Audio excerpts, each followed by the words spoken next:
Good afternoon, fellow traders. It's Black Coffee Trader. It is Tuesday, March the 18th. I really was not intending to do an update today, but I had another very good day today, and I thought I was going to do a quick little update. We'll try to get through this as quickly as we can. I won't bore you too much, but yeah, another $1,800 profit day, and we have just done very well here the last couple of days pre-FOMC.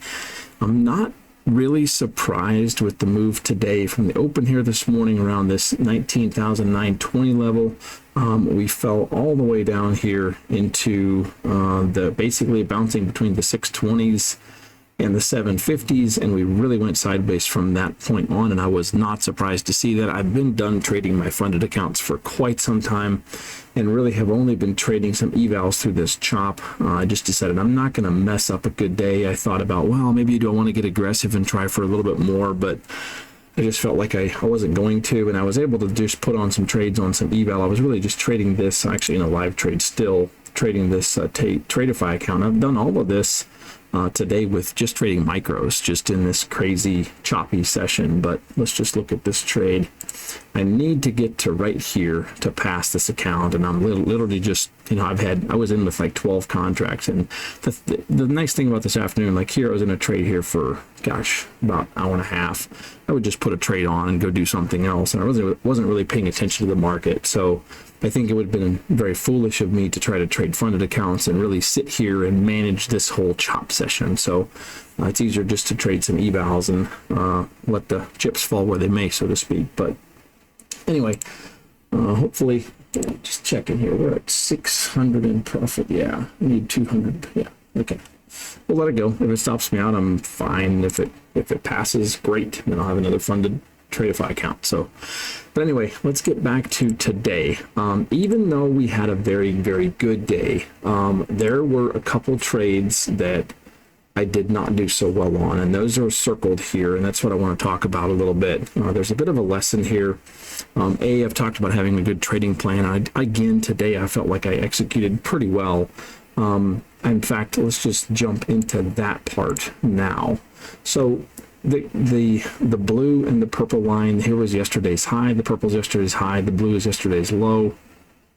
And this morning we were trading in this area right here, kind of in this zone above the 7 or the 920s. And my thought process was, if we retest this area above this last Friday low back here, this March 7th low, if we retest this area and we do not push through it, I'll be looking for shorts down into this level, and I was really thinking down into this level. I also thought that we might see a fall down into the 750s, but I really didn't expect the 750s to lose ground today. At least that was just my idea. I mean, nobody really knows ever. But we fell right into this last week Wednesday lows. And that's really kind of where the trades fall in. So I was really, really happy with how I charted the levels, and they definitely were in play. This one, yesterday's low, we kind of blew right through that. But so really, that was my thought process, is I'm looking for, if the market pushes down, watching if we get resistance at certain levels to take longs, or if we get breaks and retests to take shorts. And then the other side of the idea was, if we would have held this morning, I was really looking for this to push and hold above here and then go up and test yesterday's highs. So, which that didn't occur. So now it's getting back to today. On the bottom 5 accounts, the ones that are up like 150, I took a long trade here on the move down. We had this pushback out. That was a fail. I turned around and shorted it and got that money back, and then just kind of chopped around here a little bit. Took a couple of short trades here and got, you know, back to 150, and I was calling that good. And then on the 940 trade accounts, that did not trigger. That is account 71 to 75. These middle ones that are up like 130. I took a long trade here, a hitchhiker long, for a nice little profit. And then the trade that one of the trades I messed up on, this is that 750 level, which if you go back to the 15-minute chart, the 750s is the Sunday evening pre-market session.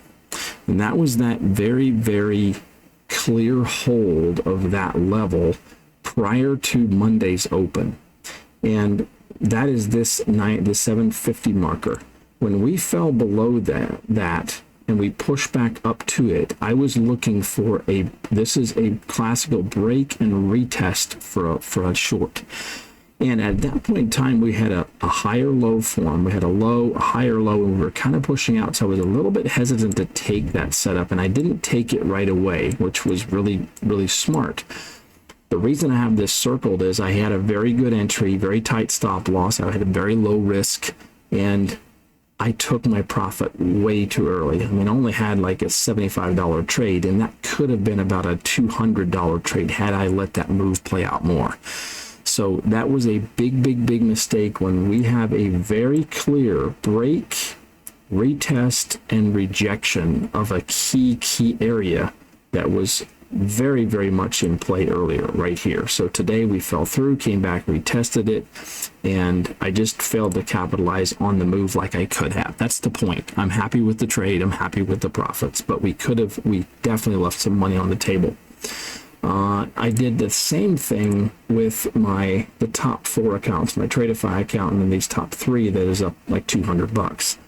That was one that I was looking for this hold. This is the 600s, which is that midweek, really, really strong area of support midweek that held, and we tested it, and we bounced right off of it.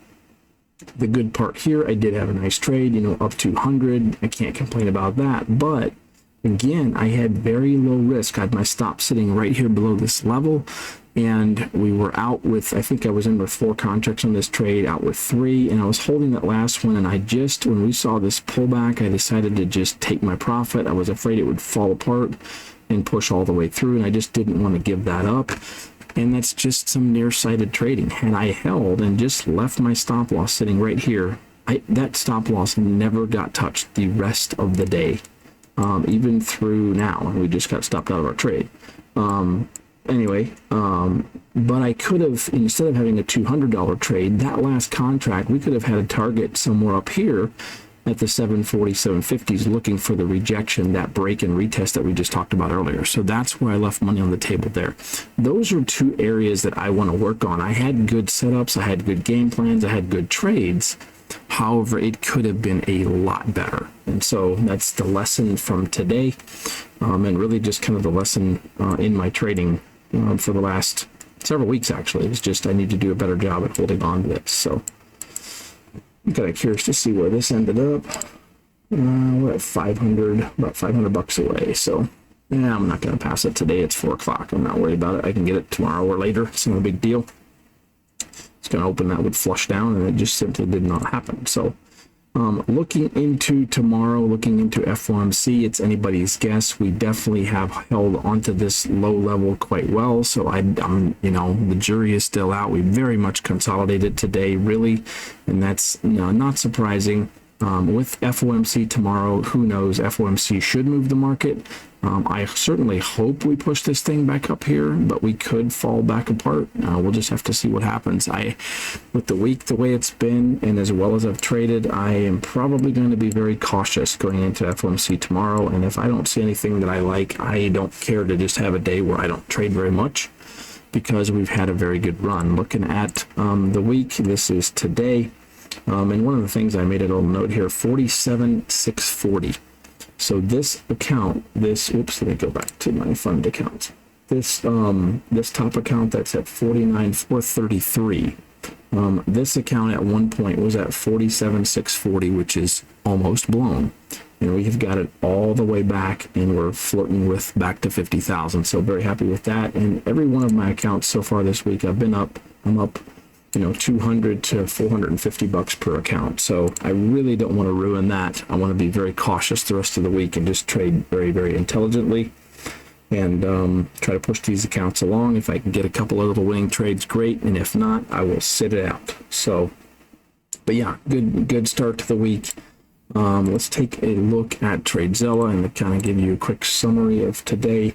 Again, today was a very, very good day for me. 1,800 in profit, 76% win rate, which is really high for me. I'm typically more in that 55 range, but 76% win rate, and that pushes our month up to, we're flirting with $5 grand in profits for the month. and we have just put together a very solid month. $500 green week here, a $700 green week last week, and then we're at 3,500 nearly for the first couple of days this week. The other thing that really stands out to me is you guys, I've talked about this before if you follow my channel along, I really am a very big proponent of having a very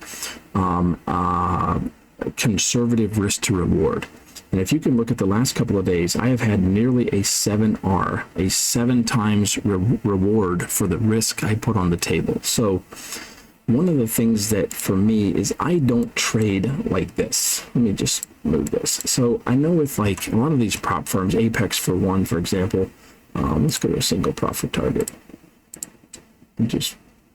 Why can't I, oops, I'm on funded accounts and I locked myself out. So let's go to an eval. Order submitted. So with a lot of these prop firms, you can have a 5-to-1 risk to reward. So if my entry point is on this blue line, you could have a profit target of say $50, and you could have a stop loss of $250. To me, that is completely asinine. That is completely stupid. In my opinion, even having a 4-to-1, which would be 200 to 50, is completely crazy, and it just promotes blowing accounts. It promotes bad trading. And so I'm very, very, very careful on my entries, and that's why I like to trade these key levels to where I can get in with very little risk and a big reward. And if I get stopped out, I get stopped out. And sometimes I get stopped out 2 or 3 times before a move happens and I finally catch the trade, and that's okay. The point is, I'm not giving up a lot. So when I look at TradeZella, I love seeing this 6 to 7R. That means I have not put much risk on the table, and we've gotten a lot of money back in return. I'm just running a very low risk of blowing these accounts, and that's why and how I've held on to these for so long. I mean, I think the oldest accounts, and there's people that trade them a lot longer than I have, but you know, we're at 50 some days, and the fact that we had this account, for example, down to 47,640, and we got back up to 49, almost 500, is a testament to keeping that risk to reward in check and really taking good setups so that we can have an opportunity. And that's why with these yellow circles, these are trades that I should have gotten more profit than what I did, even though they were good trades. I think this trade here was like a 2.2R trade. So we didn't have very much risk, and we more than doubled our risk on the reward side of that trade. So anyway. All right, but I got to stop rambling. I was not going to do an update today, and here I am and we're already at 13 minutes. So, but anyway, I just wanted to throw that out there. It's a good week again. It's a good month. Let's be careful tomorrow during FOMC, and we'll get back at it. So until next time, take care, trade well, and so long.